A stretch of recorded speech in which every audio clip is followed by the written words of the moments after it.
My name is Matthew Walker. I am a professor of neuroscience and psychology at the University of California, Berkeley, and I am the author of the book, Why We Sleep.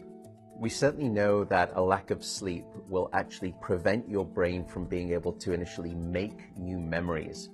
So it's almost as though without sleep, the memory inbox of the brain shuts down and you can't commit new experiences to memory. So those new incoming informational emails are just bounced and you end up feeling as though you're amnesic. You can't essentially make and create those new memories. We also know that a lack of sleep will lead to an increased development of a toxic protein in the brain that is called beta amyloid, and that is associated with Alzheimer's disease, because it is during deep sleep at night when a sewage system within the brain actually kicks into high gear and it starts to wash away this toxic protein, beta amyloid. So if you're not getting enough sleep each and every night, more of that Alzheimer's related protein will build up. The more protein that builds up, the greater your risk of going on to develop dementia in later life. What are the effects of sleep deprivation on the body? Well, there are many different effects. Firstly, we know that sleep deprivation affects the reproductive system. We know that men who are sleeping just 5 to 6 hours a night have a level of testosterone which is that of someone 10 years their senior. So a lack of sleep will age you by almost a decade in terms of that aspect of virility and wellness. We also know that a lack of sleep impacts your immune system. So after just one night of 4 to 5 hours of sleep, there is a 70% reduction in critical anti-cancer fighting immune cells called natural killer cells.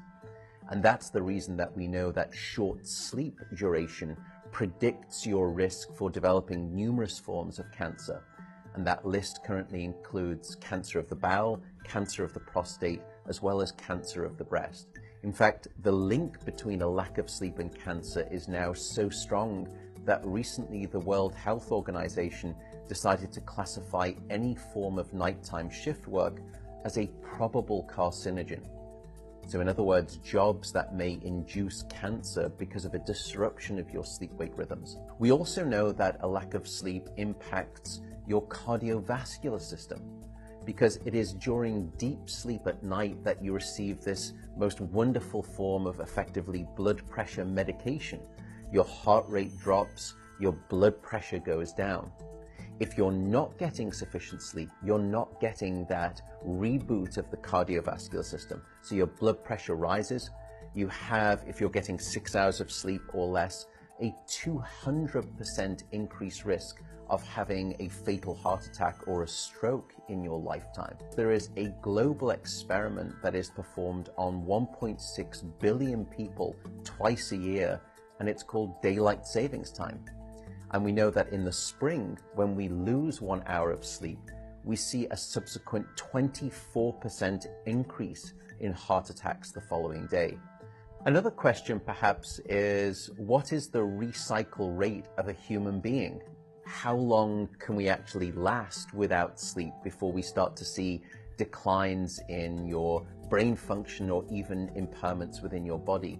And the answer seems to be about 16 hours of wakefulness. Once you get past 16 hours of being awake, that's when we start to see mental deterioration and physiological deterioration in the body.